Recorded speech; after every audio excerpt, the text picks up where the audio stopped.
デフォルメしたマツダのコスモスポーツを 3D プリンターで作りました。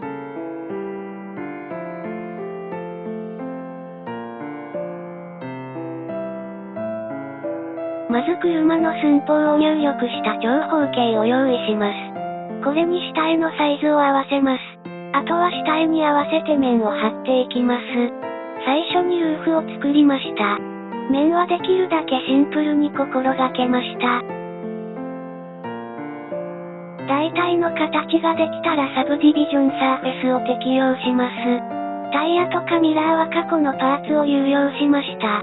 長さ方向 65%、高さ方向 120% に縮小拡大しました。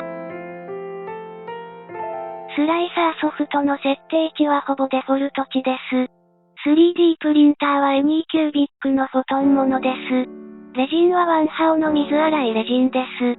取り外しのケースにも慣れました。時々サポートから脱落して造形不良が発生しています。今回はうまくいったようです。レイヤーハイトは 0.03 ミリですが積層痕がはっきり見えます。プライマーは密着ロン、サーフェイサーはタミヤのグレーサフと白サフを使いました。ボディカラーはタミヤのレーシングホワイトにしました。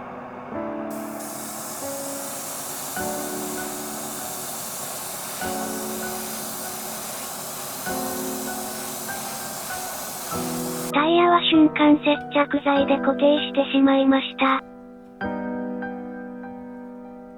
タイヤハウスの内側にタイヤが隠れるのも問題ありません。ナンバープレートは配給パーツのデカール用紙を使いました。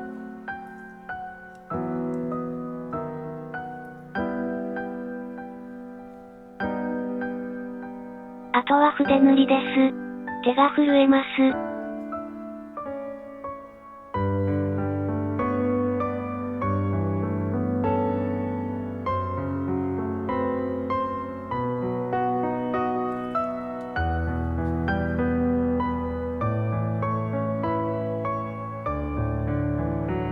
完成しました。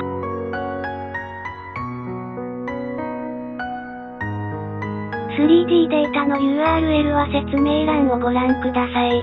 ご視聴ありがとうございました。